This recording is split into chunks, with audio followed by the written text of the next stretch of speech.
most people want to celebrate at the closing table. Most people want to celebrate when they get their commission check. That gives me commission breath. Because you're celebrating that you're making money. Right. And if that's why you're in real estate, yeah, you'll make a couple of bucks, but you're not going to make the big bucks if you're here for the money, right? If you're here to help people, that will come. Yes. Right? If you want to succeed in real estate, partnering with the right people is the number one thing that you can do. Okay, thank you for being here today. I have my friend Frankie Cordero. Hello. She is a very successful agent. I'm so grateful that you've come to join me at the Givers Gain show. And just so you know, this show is to really help agents that are young in the business, just kind of know how to get started and how successful people become successful and to find their own style. And you have a lot of style. So, so I thank you for being with me. Thank you so much. I appreciate you inviting me onto your show. Of course, it's my pleasure. So Frankie, tell me a little bit about how you got into real estate. What was the catalyst? Okay, well, I was actually, I was sort of homeless, living out of a car when I was 17 years old. And I think that was like the worst time in my life financially. And I remember, you know, I promised myself that I would never go back into that place. And after that, I did make it to the University of Florida, where I studied in business administration and marketing.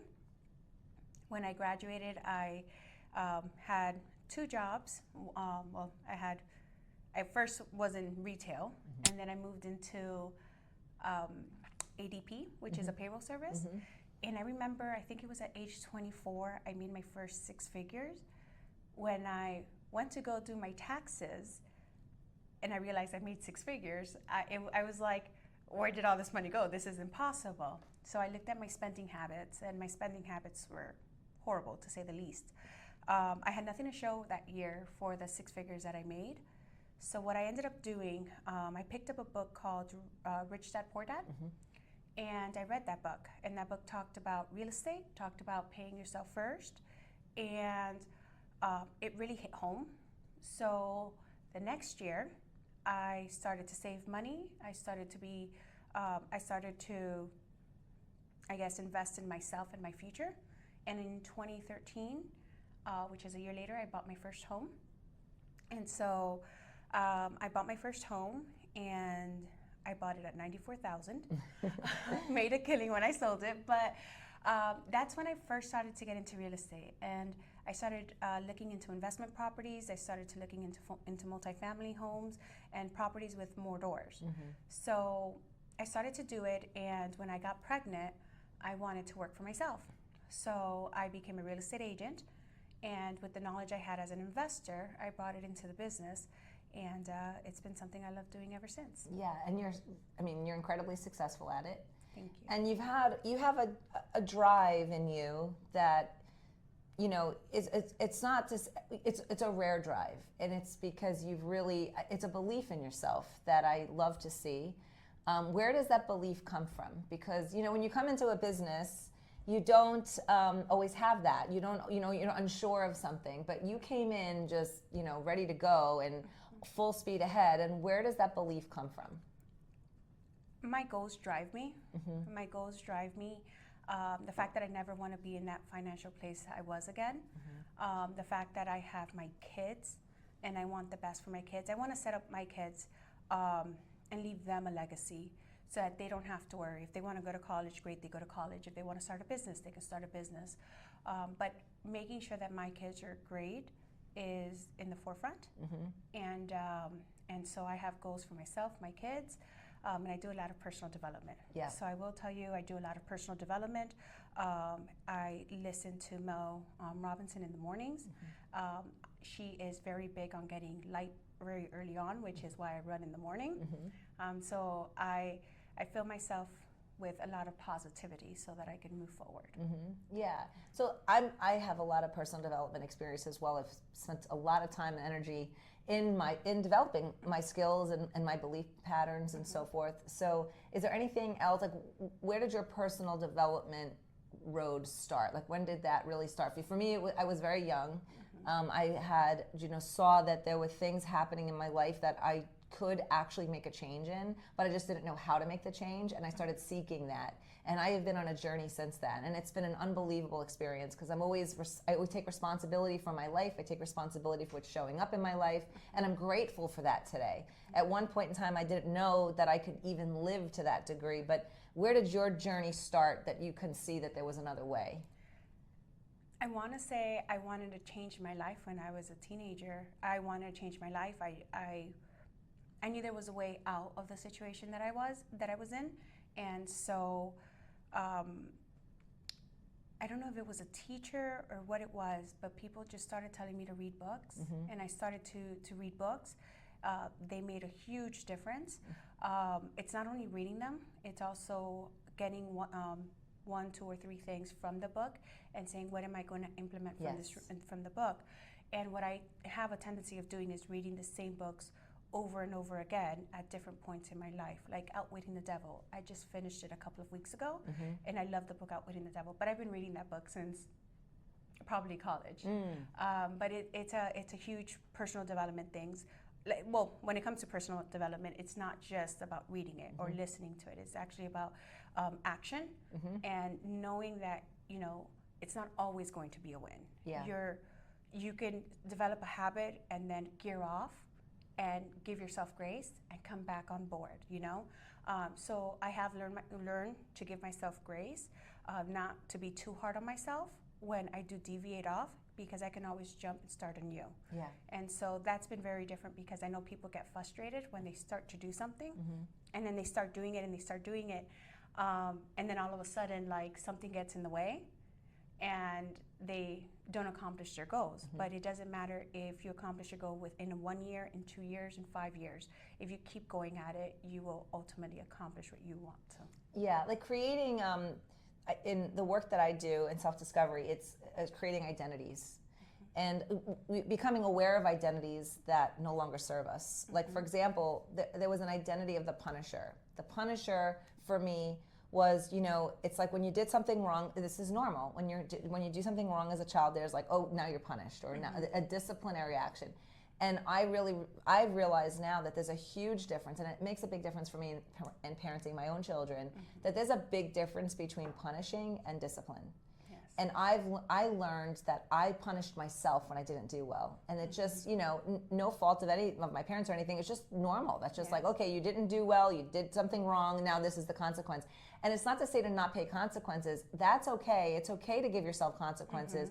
But there's a difference between paying a consequence and punishing yourself. Yes. And I've really seen the difference in myself, because now if I feel that identity coming on, that punishing identity, I'll choose grace, or I'll choose love for myself, because, okay, I am where I am, I take responsibility, now we're going to move forward. Oh my God, I love that. And has that ever spilled into your personal life? Oh, everywhere. It's everywhere. Yeah. Like in my marriage with my, just maybe I didn't parent the way that I really want to parent, to be that ideal parent that I choose to be. But it's like I can't become the ideal parent unless I know what the non-ideal parent is within me. Yeah. And chipping away at that, Yeah. I just went to Italy and I saw Michelangelo's David. And I had posted this because the Michelangelo effect is that David, when Michelangelo saw the stone, he chipped away. He said, they asked him, how did you find David in the stone? Like, how did you create this? And he goes, all I did was chip away what wasn't David. And I feel like that's us, like as human beings. We already have the perfect version of us. We've already created that in the image of God, whatever your belief is. But as human beings, we have to chip away what's not that. So it's like our perfect version is already there, but we just got to take the time to chip away what's not that and be loving along the way. Yes. Right? So I definitely agree with that statement. And giving myself grace helps me in my everyday relationships. Like, for example, when I was younger and I would get upset at myself, and whether it was at work, at school, I would also get upset at other people. Now I'm able to communicate better. Even with like my kids, I don't believe in screaming at my kids. Yeah. I don't punish my kids. It's not. They're very good kids. So, They are. You know, I want to say that I don't even have to punish them, but I do have a conversation with them. I love to have conversations with them because I also want to make sure that my kids treat themselves well and that they develop several self identities, like you were talking about, but that are positives for them.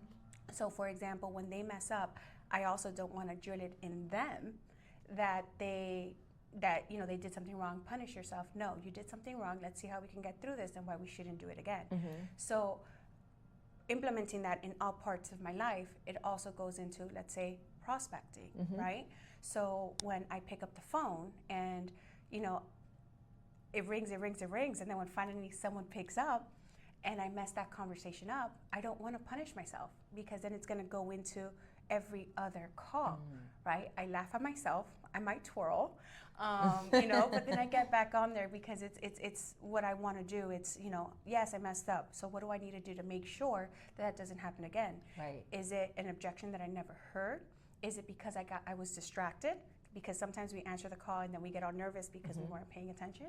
And then at other times we, you know, we know what we have to say, but we didn't say it, right? Or we didn't think about it. We actually answered before we heard what the person was trying to say. So with that being said, giving myself grace in all aspects of life actually makes me a better person, a better salesperson. And what I really, you know, what I really love about most of my favorite skill that I have is negotiation. So when I give myself grace with negotiating, I get a lot more for my clients. And as you know, because we've done a lot of deals together, I'm able to negotiate really great deals. We've gotten over $25,000 back for our clients, $20,000. I think once we even negotiated about $33,000. We did. You did. We just had it on the contract. Yes. So you know, we you know negotiated. We negotiate that, but the reason I'm able to do that is because one, I give myself grace to be able to do that. And if I mess up, worst case scenario, I get them 20,000 instead of 30,000.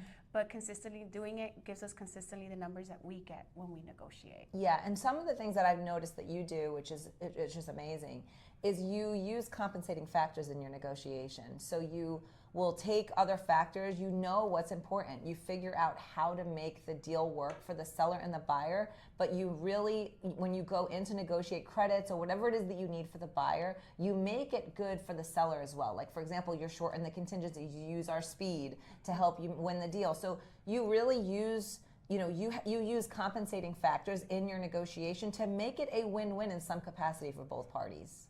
I think that's what negotiating is. Yeah. Negotiating is when both sides either lose something or they both sides win something, right? If one person comes out better in the deal, it wasn't a negotiation. And I have values, morals, and I'm very ethical.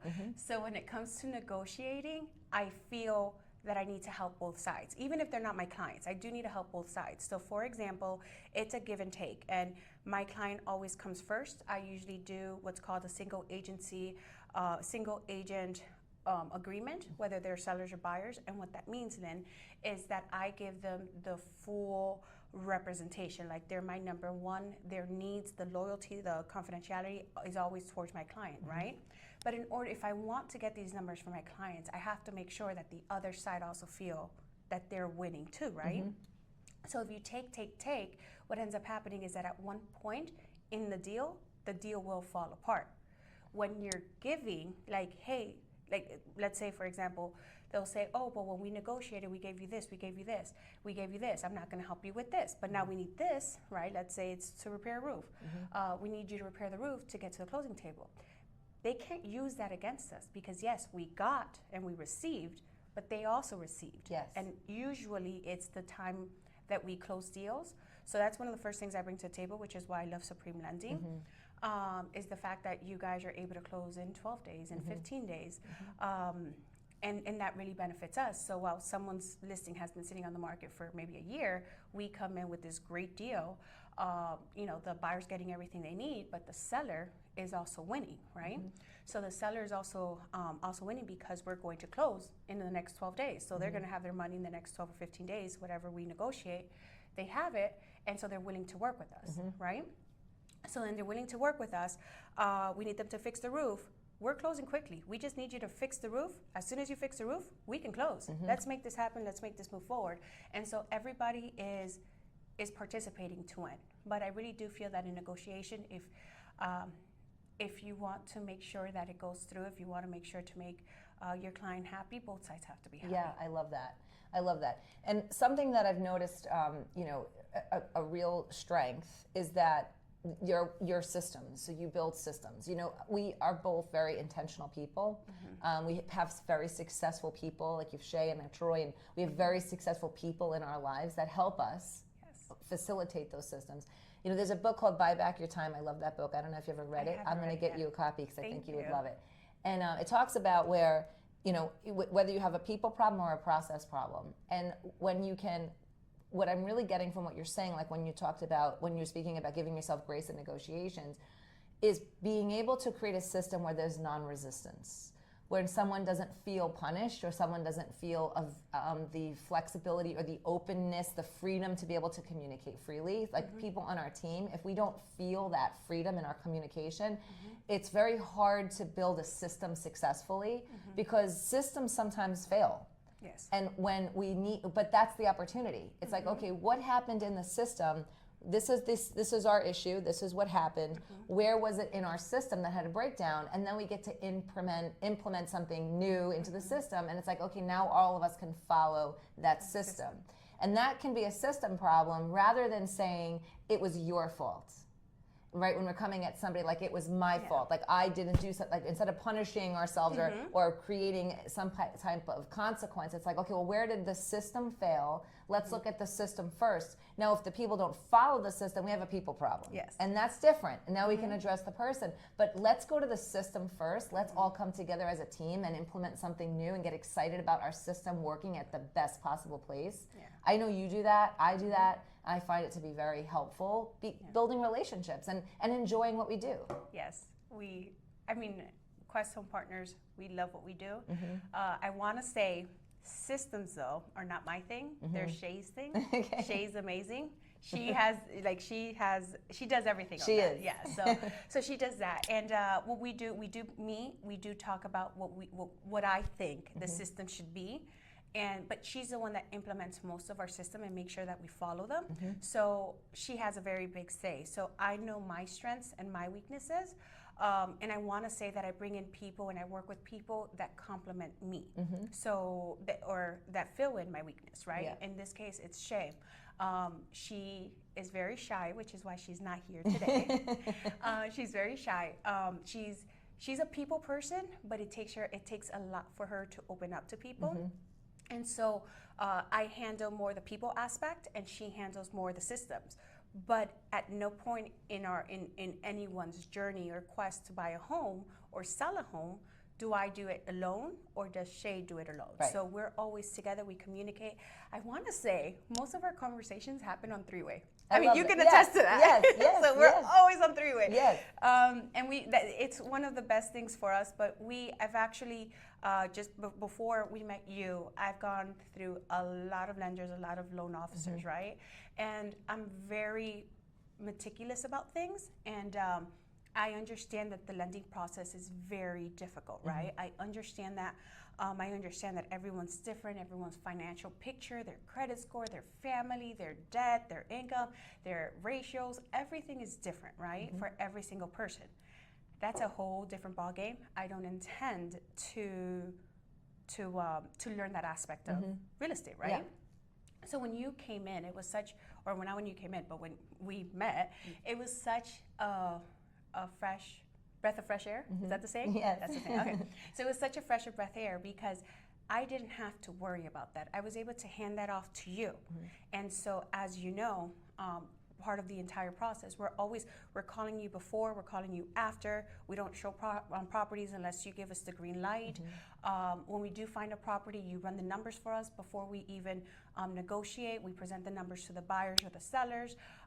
And the reason why we do all of that is, again, it goes back to our system. If we want to make sure to get to the end, we have to make sure that it works up front. Because if we get into a contract that's not going to work, our clients, whether they're sellers or buyers, are going to fall apart. And so then they're going to lose hope. And the process and the journey for buying a home or selling a home is like a roller coaster. Like you're happy 1 second, sad, afraid, don't know what's going to happen. Like it's just a roller coaster feeling. So I want to minimize that, you know, in our system, Quest Partners and your system actually tries to navigate that, right? Tries to make sure. And one of the best things or part of our system, I feel it's an unwritten part of our system, is we don't deliver bad news. Yes. Without having a solution. So we'll find out the bad news, or let's say, I don't know, it was something about replacing a roof, right? Or, you know, not getting insurance, right? We would literally go talk to everybody, find all of our solutions, and then present it to the client. Right. So we present the solutions, the problem, and then present the solutions, all the different solutions they have. And we, again, our boss, I believe this is how you see it too. But I truly believe that my boss, because people are like, oh, you work for yourself, you don't have a boss. No, ma'am, no, sir. I actually do I have lots of bosses. Every client of mine is my boss, right? You know, from day one to even beyond going to the closing table. We have people, which we were just talking about before we, you know, jumped on this meeting, was that we have a buyer/seller that closed their deal last month, and we're still working with them, right? With the homestead and everything, but they're always our boss. They tell us what they need, we achieve it, we try to find solutions and things like that. So when it comes to our systems, we've just implemented a lot of how can we get through all these personalities, all these, you know, is it hills? Mountains that we have to climb. Mountains that we have to climb. So, you know, we just have to go through that. And I think it's not a perfect system, but it was made by our people. It was made with feedback from our clients, and the want to make sure that all of our clients are happy and satisfied. Right. And so, like, that's the biggest thing for me, right? So if a client is mad or upset, which doesn't happen often, but, you know, we're human, or they get scared or whatever it is, I want to make sure that we listen to them and we provide a way that never happens again. That's right. So. Yeah, and I love to share that with them. Like, as we've gone through scenarios, I mean, I've had, if there's a breakdown or something like that, this business is constantly changing. You know, there's things that change, rules that change, processes change, so we have to be flexible. And if something does happen where it hasn't created the best experience, I like to tell the client, listen, this is what happened, and I just want you to know that we care so much about your experience and we don't want it to ever happen again, that we did this to make sure that it never happens again. And I think people actually really appreciate that. They like being part of the solution. And also I've learned that, you know, when you give someone, people are, especially primary home buyers that are buying their primary home or selling, there's so much stress in their life at that time in their life that you can't call someone with a problem and you don't give them a solution. You've ruined their day. You have ruined their, if we don't give them solutions to that, they will now live in complete stress in most cases for the entire time until they have a solution. So, and most of the time we find, I mean, there's solutions to almost everything, especially when we're negotiating. So why give someone that stress without the solution? To me, it's just like when you care about another person, you care about your client's experience, then you would never present a problem without a solution, because you're going to put them into a spin of just stress, and it's not necessary. At all. And it's discouraging. It's discouraging for us, for you guys, for the clients, for their families. Everyone's just discouraged. So definitely, that's... To go back to something that you said earlier, which I really appreciate so much, is that let's say you're making a phone call, a sales call, and the call didn't go the way that you wanted to. You used the example before. One of the examples is that you were distracted, or something happened, caught your attention. You have kids, you know, something's happening, whatever. Something happens. You know, our business is day and night, so we could be anywhere at any time taking a phone call. So distractions happen. But I love how the grace that you gave yourself, because I find that especially younger people in sales, if they come into real estate, they may not realize how important this is, and this is so important, is to be able to give yourself grace, because if you do come to that punishing identity and you feel bad or you make yourself wrong, you're not going to want to pick up the phone again.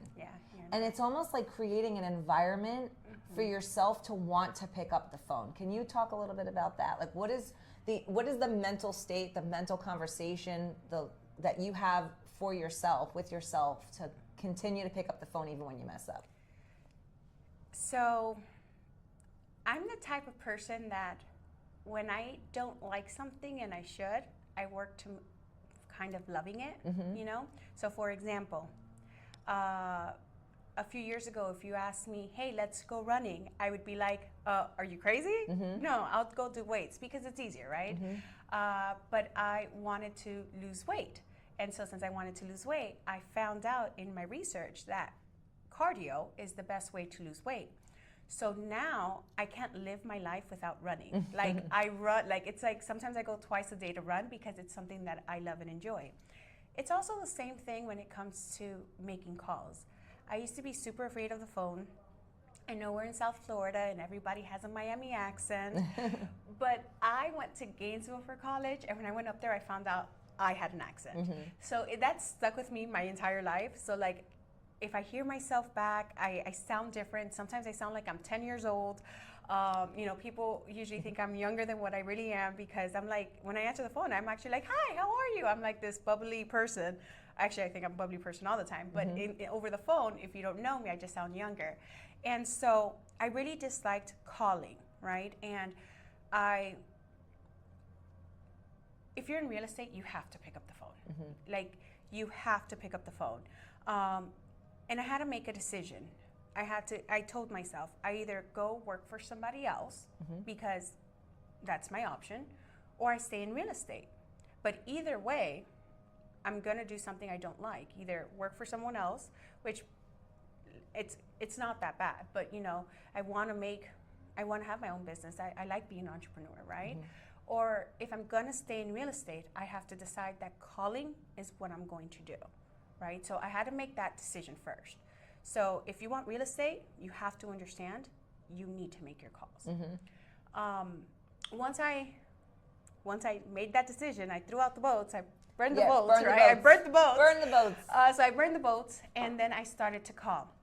I started to make it a game, actually. I started to post on social media in the morning my go, right? Because in the morning, you have the most energy, you have this, you have that. So I would post my go on social media, whether it was a 200 calls or 100 calls, I'd post my go, and then throughout the day, because I have to follow back and let people know how many calls I made, right?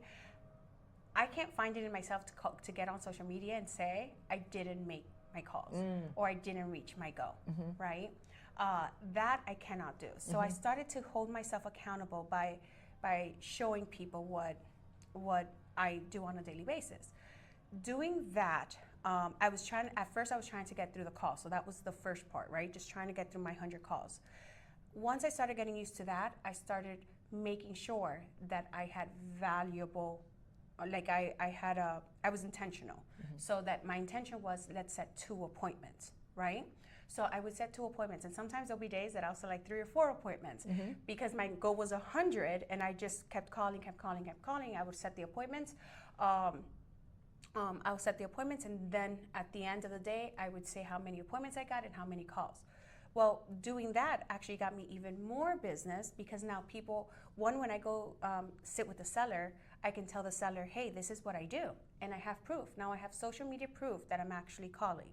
The second thing is if a friend, family member, because everybody knows 5 or 6 realtors, if they saw me, if they see me in social media, now they know what I do for real estate. And they see that even though they know 5 or 6 people who are real estate agents, that I'm the one that actually works, right? Because everyone works their business differently. You know, I don't know who works, who doesn't, but in my case, I know that. But you're showing them that you do work. Actually work, not that the others don't. You're just proving that you do. Exactly. So I started to do that. So then now it's, with everything going on in my life, one of the biggest things that I try to do is at least make my calls. If I make my calls, I get appointments. I literally sell and I make a lot of money, right? And what happens is it's a snowball effect. You make your calls, you start getting appointments, you start getting deals from those appointments, and then people just start calling you and giving you deals. Hey, listen, I saw you on this. Do you know this? You know, like, do you know multifamily homes? I need to sell my house. I may be going through a foreclosure. Can you help me?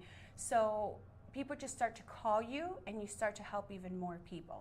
So with that being said, it is hard. Starting off is hard, but you're gonna have to make it a game. And by the way, I celebrated every achievement. They picked up the call, right? I would celebrate that. Good. I would laugh, smile, twirl. I love to twirl, so or dance. And so like I would, they just picked up. They hung up on me. Okay, well, at least I got a person to answer the phone, yeah, right? You celebrate the win. Yes. I went through half my script instead of, instead of just saying hello, I got to half. I celebrate that. They told me to call them back. I celebrated that. So to me, celebrating the small wins is very big. Yeah. Because honestly, even though it's a small win, you did something that another agent did not do. Right. So. And also, to that point, it's a very important thing to do that versus beat up on yourself, because the next time you go to make the phone call and you celebrate it, now you've trained yourself to celebrate versus punish. Yes. That's a huge thing, Frankie. It's huge. I mean, that is such a huge dynamic that when you're especially starting out, wanting to make phone calls, and you learn to celebrate whatever the win is, it's huge. Years ago, my daughter was going through a challenging time coming out of school, going back to school after COVID. And she really had a hard time at going back to school for a while. And I remember, we got in the car and it was like we had to go somewhere and we couldn't quite get to where we had to go, but we got in the car.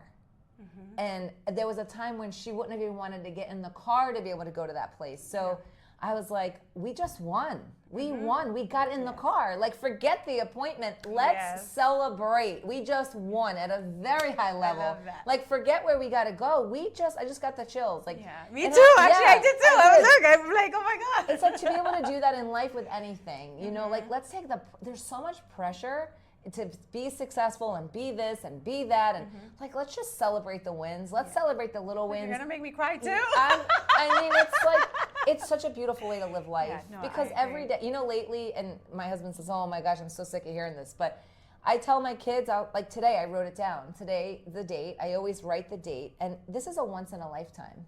We will never have this day again. Today, we will never have today. We will never have yesterday. We will never have tomorrow again. So it's like being able to just wake up every day and write the date and celebrate the day. That's awesome. That we are alive in this time, at this time. Whether we have as many wins as we want to or not, we're alive. That's a win. Let's celebrate. Yes.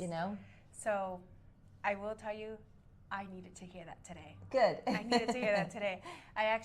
This week has been a very rough week for me. And it's not because there was something terribly bad. But things didn't go the way that I normally wanted them to go, right? And I know that this is God telling me, I'm challenging you right now, and I give my strongest battle to my strongest soldiers, right? And so today is a win. Today is a win because I am standing up and I am fighting. That's right. Today is a win because my real estate business is skyrocketing. Today is a win because I have helped so many people in the last year. Achieve their real estate goals, right? It's a win. Yes. It's a win. It is. And yes, and by the way, this speaks volumes to what I was saying earlier today, right? Where I was saying, you're doing so great, and then something happens, and then you just have to gear right back into it. I don't want to say I geared off of it because I didn't, because I'm going to certain trials and tribulations right now. And even with that, it's been one of the most challenging years of my life. Yeah. And still I am succeeding. Celebrating. Still I am celebrating. Still I am making my calls. I'm still helping people. And those trials and tribulations are not stopping me. Yeah. So I will write down the day today. Good for you. And today I will write it down and I will say I am still fighting. That's right. right. What is it, July 15th? That's right. And I am still fighting. That's right. So I appreciate that. My pleasure. I also want to mention, most people want to celebrate at the closing table. Yeah. Most people want to celebrate when they get their commission check. That gives me commission breath. Because you're celebrating that you're making money. Right. And if that's why you're in real estate, you'll make a couple of bucks, but you're not going to make the big bucks if you're here for the money, right? If you're here to help people, that will come. Yes. Right? So when you are doing real estate and you are going through the process of making the calls, of helping, and this is what I get a lot. A lot of people think that they can't ever buy a house. It wasn't meant for them. They would love to. It's their dream to buy a house, but for some reason they feel that they cannot, right? When I get those people, those are as you know, the people that I love to help. I like my big commission checks, but the ones that are my favorite, and it's not because of the check, is because of the satisfaction, the inner satisfaction that I get, the ability to help them, ability to help someone, ability to show someone that yes, no matter where you come from, what you have been through, you can achieve your goals and your dreams. Those are the people right there that I like to help the most. Yeah. So when we were talking about prospecting and making calls, when you are calling these people, and every time you do something that is positive or you celebrate your small wins, that technically is what we're supposed to be doing. Like, for example, what I mean to say is that's where you celebrate. Yes. You celebrate when you're making the calls. Right. You celebrate the days that you make the calls. You celebrate the days that you set the appointments. You celebrate it when you get your signed agreement. You celebrate it when you meet somebody and you're going to help someone achieve their dreams. That's when you celebrate. You don't celebrate when you get a check. That's right. Which is what most people do. You celebrate, and that's one of the reasons why we named Quest Home Partners, because it's about the quest, the journey to getting to your dream home or to your real estate goals. Yep. Right? So celebrating the small wins is way better than celebrating at the closing table. Yeah. In fact, like, we celebrate it, but I want to say we are like for example, we have a closing that we're having next week, right? And in that, we want to celebrate that closing, but we're here worried about a couple that needs to buy right now, and they're trying to find a way, and it's something with their credit score that doesn't allow us to move on. So we're calling them, we're making sure that we're helping them and doing everything. That's what we're celebrating. We're celebrating helping them increase their credit score, right? Getting them pre-approved, showing them houses, because that's the experience. That's the fun part. Getting to a closing table is great because we do get a check, but that's not what we celebrate, and that's not what anyone should be celebrating. Right. Yeah, and that is so important. It is so important. I'm so glad that you shared that with me, because I love that you do that. I see that you do that, and it reminds me to do that even more. And especially as a partnership, in any partnership, you want to be equally yoked and have commonalities. And I think celebrating even the small wins in each other is also very important. I celebrate yours, you celebrate mine. Yes. And by the way, I always talk you up because I have seen you increase people's credit score 100 points. I've learned so much from it, and that's part of our value proposition, is that we work with people who help them with their credit score. And this is a bypass, well, not a bypass, but it's not what you do, but in order to help them in what you actually do, you help them throughout the journey. So I remember I had a client back last year that she was in the low 600s, and you helped her reach her goal of getting into the 700 club, right? And so she was so excited that she was in the 700 club. I can't remember how much she got. I think it was near 720. So it was the low 600s, and now she's at 720 or something like that. And that was super, super huge for that person. She was just celebrating, and seeing you do those things. And I celebrate you. I tell you how great you are. I appreciate you. I go to the meetings and definitely always give you a shout out. But understand that my celebration of you and of our partnership doesn't end with the agents. It actually seeps through to our clients. And I appreciate that. Yeah, it's awesome. Thank you. You're welcome. So if you were to, many, many years from now, looking back on your career, as I always like to ask, what would be something that you really want to be known for? If you could, your legacy in real estate, what would you want people to remember Frankie for? I would love, well, that's a good question. Can it be two-folds? Absolutely. It's your question. It's your answer. So the first one would be, I want to be known for helping people reach their real estate goals. Yes, I want to help people buy, their first house, their home, but I want to be known as the agent who educated people on the value of investing in real estate.